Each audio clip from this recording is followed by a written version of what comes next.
Koiraunabi misna anina kufet kafet kuptuna mi basumadaibi minoga dunogladuna kaithena duda phiyolibi sakhiga onsina duna wari sanari ngasai makai thongnawi glass haidaduna mamit kupa kauba makai yengliba adu atai kanada sunati meri dani nungsiba masak khangdaba nupi amata hanna fauba yengu yadaba tomthil ngasidi masada karino khangdaba yul ama fauri John tomthingi masadu nomladuna kori bye koidoroge ba tomthin masadu ikhang khangna ha koidoroge John mayai galaga yes bye nangi sidi mata manine ai wakhala malai ko nate nangi se basigi nupi se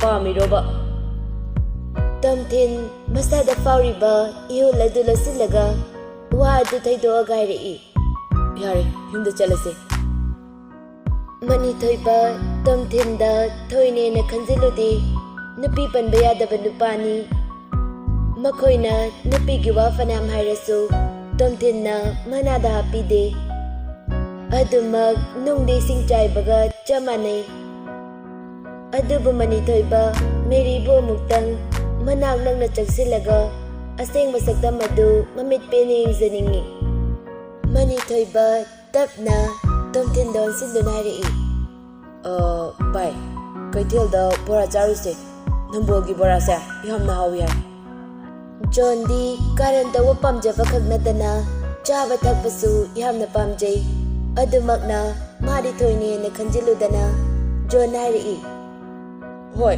yaine chase os aidi ba chakot ilami thibong jaw ai sini is nang di laudre ha hausi tana tro nang na bora charu sai da yare ko nan to tumi le thibong na mana lauro ko ayong da thibong jaw bai laudre nang dia machinda murum sonduna John du tuminna laikre mani thoibasu wa makha tarudre tomthin kaisumta khumdana adumak tuminna famlaga amuk huran laptakna leiribi meri dasu lona yengzari ahumdu bazar manung oibana gari adu nakangi gari park tofu madomda thauduna gari adu khamlamlaga ahumdu changlai makoina lakpada ngasai meri na leplamba mafam adudadi meri leiramdre amuktanga uzaningbani adubu uzaningba sakdamadudi atiyada fazaraba mangal adubu nongaubi kauba nong aduna kuftinkiduna mangal adubu uhandabagum yengningniba sakdamadudi mitmangda leiramdre aduma mangkhre tomthin mitmang thongnadi thorakta thamoida chakjai asumna ahumdu bora chaba hotel adomda changkhre Somdana Meriga Medagadu Langleri Medana Ita Bora Jakise Merina Charese Tinglani Babasu Yumdaleode Amu Yungaragala Janda Matandale Bayare Hoi Adudi Asigi Sinjuse Kara Lakrase Aduga Charawalurase Hoi Asi Iraga Makoyanisu Singzu khara leiduna mayumda ankre office room dani resma wakalamada mangdana leiri dada aigi likto amasabiyu haba tomthin resma gi manakta khara chansilaga hoiba sageba karamba design no nangna pamda hairoba as dada nang siamna fengo yam nusiaba nangsu nusi asiyaraga resmagi umay mayada changsilai mapandagi staff amana thongadu kokok thinduna ma'am resma ikhang khangna ha ma'am may I come in yes come in sit down thank you ma'am chair du da fammaga staff nupi aduna file ama pirai Ma'am, sise mukta check to biwa. Kadai, sida piro. Che adu ngayak yenglaba matungda sign tawduna nupi duda pirai. Nupi adu hagolaktuna. Thank you ma'am. Adudi ma'am, ayamu.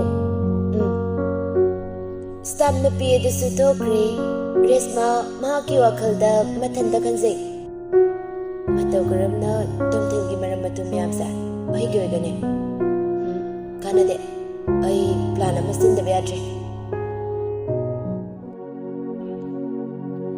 Nonganbadagi numitaba fawba yuda thaktuna leiba ibohal numit khudingi mi khannabasu lepte.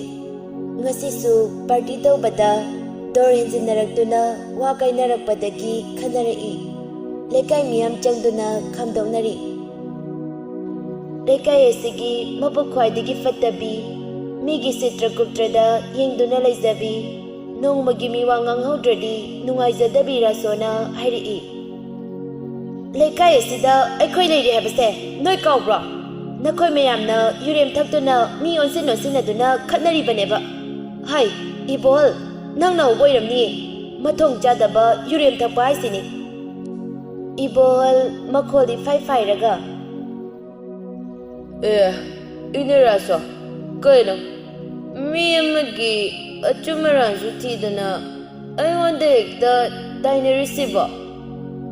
Lekai amada khanare amadabu khanare nang hekta yauramni. Amagabu khanarasu amagasu khanarasu nang hekta oiramni ne. Ho naram chatunane aina haibirise. Ineraso aina khannarise maram leibagine. Aionda minu sitaba yade. Noi kanamta aina nawa lawde haisini.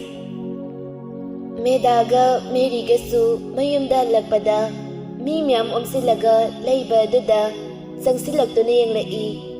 Meri mapana yungauraga miga khatnarambu bada pakhatna chansilaktuna mapabu mayumda punaba honari. Meri lakpu bada chingani mi mayam adu wangangngarai.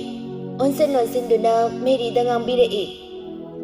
Hai, napa ngawbase nayumda punsilaga thamu yadra lambi soroktaga thadorakanune he.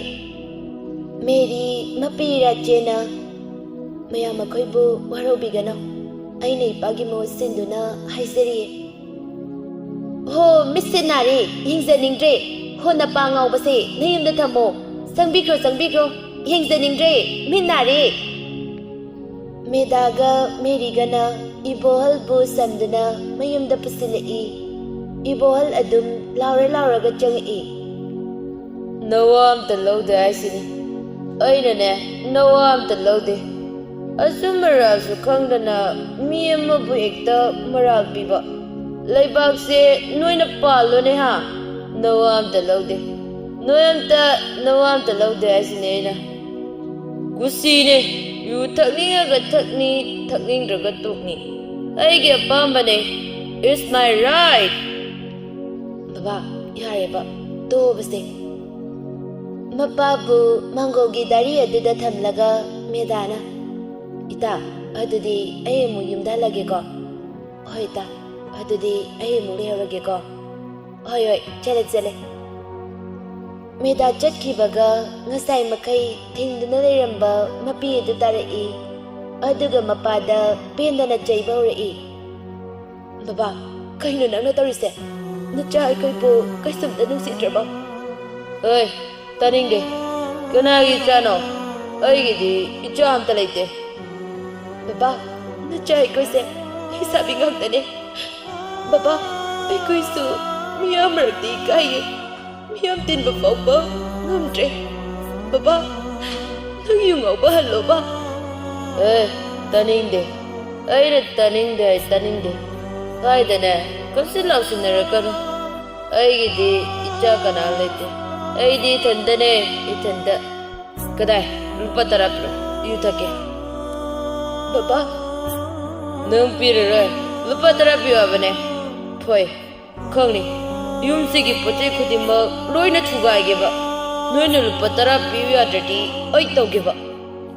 Asi hairaga ngauri taraga imungda changkre.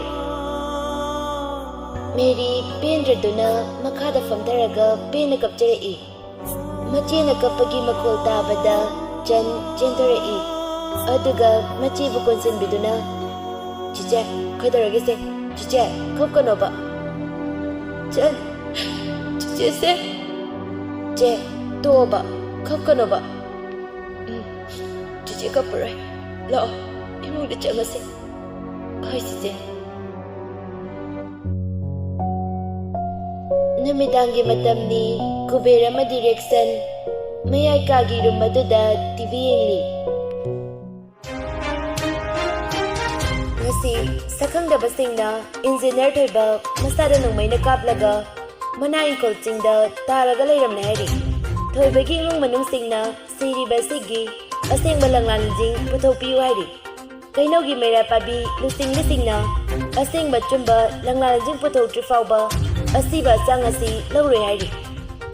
Makha tarakpa pauda Manipurda pau adu asuming lambadai mapa machani du yengnadunu nolai. Rexon machin faina chingnaga nolai. Ai khoida tingkhangogadabadi yudringeda tingkhangoda mangan kigadabni. Amu asawba safam mamada khoisuleitaba nangumba engineer macha amana Rexon engonda singnabasai. Khangaba hojiktia nungairamani lairibakta tinkhrabanina. Kubersu nokladana ipagi bungo ipane ichada tinghangoina yurakadabadi misingda loina loisingadabani ipane maduda tholokpa thodok kudingda ipana sop togani. Babu nachada singnarakpa mi khudingmak nachana mata lemna tharoi madugi tomjindusu ma aigi kuta loisiladawni. Ipane madugi businessman Ranbir gi machado. Asamna mapa machani do phatta lausin kaya sizinaduna Ranbir amadi tomjinbu hanaba thaurang tawkhre.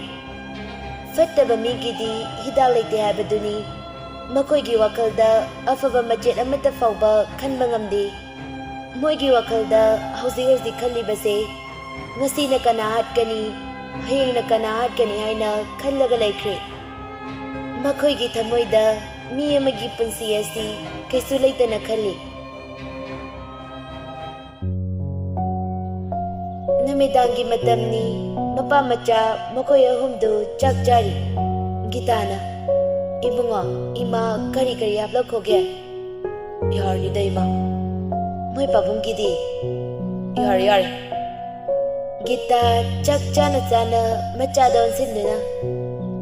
Ibunga ima se asumna sum kayang kuina laikwai bano. Tomtin ingang na kai bunoi ma nang se angang suna trene nasana thabaga masu tawjare. Ima se ima upamene os ima ayoze angang yam noriko adugumbagi wakhal ga leite. Ranbir macha don sinduna ibunga namana hasuai bani nangbu gyan khara tabana faikali. Ichagi khangnaba leiragadi hairao kanagi machano kari lamdagino ima chalaga hainaruge natraga leitraganane imana pamjaba imaulai madu hairurage. Konana sema as ayawdi adugmagi wakhalamta leite aigi tawgadaba thabak thoram yamna wali. Asi hairaga hawgalaga chakki tawi. Gita machadon sindana lauri. Aidi ado da khangdeko imadi yachenbagi machanupido hainaba chalaniko nangasu hana khangnare imana su pamjare khangde aidi haiba chalani. Tomtin ngakna mamadon sindana yenglai. Koinoima nangoraba resmadi aigi marupne. Haima marup already longna lainaba yade haibro. Ima ai madu yaba ngamloi aidi ana haizarisi ima hoi chopchani. Asi hairaga murum sonduna magi kada kakakhre. Oi soirodabada nupi angangi wari. Gita mapurebadon sinduna wahiri. Moi pabo haisu haibani yajinbagi machanupida aidi pamjakhre madu aina imau hairage. Aisu pamni bani ꯑꯗꯣ ꯅꯆꯥꯅꯨꯄꯥꯒꯤ ꯋꯥ ꯑꯃꯇ ꯇꯥꯈꯤꯁꯤ ꯀꯔꯤꯅꯣ ꯅꯆꯥꯅꯨꯄꯥꯒꯤ ꯋꯥ ꯍꯥꯏꯕꯕꯣ ꯃꯥꯒꯤꯕꯨ ꯑꯩꯈꯣꯏꯅ ꯐꯠꯇꯅꯕ ꯁꯤꯟꯒꯗ꯭ꯔꯣ ꯑꯩꯈꯣꯏꯅ ꯍꯥꯏꯔꯤꯕꯁꯦ ꯃꯥꯒꯤ ꯐꯅꯕꯅꯦ ꯍꯣꯏ ꯑꯗꯨꯗ ꯑꯩꯗꯤ ꯈꯪꯗꯦ ꯑꯩꯗꯤꯅꯦ ꯍꯦꯛꯇ ꯍꯥꯏꯔꯨꯔꯗꯕꯅꯤ ꯍꯌꯦꯡꯃꯛ ꯆꯠꯂꯒ ꯍꯥꯏꯅꯔꯨꯔꯅꯤ ꯈꯪꯗ꯭ꯔꯦ ꯃꯃꯥ ꯅꯪꯅ ꯊꯣꯛꯄ ꯇꯧꯔꯣ ꯅꯨꯄꯤꯒꯤ ꯃꯇꯥꯡ ꯑꯁꯤꯗꯤ ꯑꯩ ꯌꯥꯎꯗ꯭ꯔꯦꯍꯦ ꯍꯣ ꯌꯥꯎꯕꯤꯔꯛꯑꯅꯨ ꯅꯅꯥꯏ ꯅꯨꯄꯤ ꯑꯩꯍꯥꯛꯅ ꯐꯅꯕ ꯂꯣꯏꯅ ꯁꯤꯟꯖꯔꯒꯦ ꯃꯃꯥ ꯅꯪꯁꯤꯗꯤꯕꯀꯣ ꯁꯣꯝꯗꯅ ꯐꯃꯨꯡ ꯃꯊꯛꯇ ꯌꯥꯇꯥꯗꯨꯅ ꯂꯩꯔꯤꯕ ꯑꯆꯧꯕꯤ ꯋꯥꯈꯜ ꯃꯌꯥꯝ ꯑꯃꯅ ꯐꯨꯡꯕꯪꯅꯔꯛꯇꯨꯅ ꯃꯁꯥ ꯑꯗꯨ ꯁꯣꯔ ꯍꯣꯟꯕ ꯉꯝꯂꯛꯇ꯭ꯔꯦ ꯆꯟ ꯃꯃꯥꯅ ꯏꯁꯤꯡ ꯊꯛꯅꯤꯡꯉꯤ ꯍꯥꯏꯗꯨꯅ ꯏꯁꯤꯡ ꯒ꯭ꯂꯥꯁ ꯑꯃ ꯂꯧꯔꯨꯕꯅꯤ ꯃꯥꯅ ꯆꯪꯂꯛꯄꯗ ꯃꯃꯥꯒꯤ ꯐꯤꯚꯝ ꯑꯗꯨ ꯎꯕꯗ ꯃꯈꯨꯠꯇ ꯄꯥꯏꯔꯝꯕ ꯏꯁꯤꯡ ꯒ꯭ꯂꯥꯁ ꯑꯗꯨ ꯂꯩꯃꯥꯏꯗ ꯇꯥꯈꯤꯕ ꯈꯪꯍꯧꯗꯦ ꯏꯃꯥ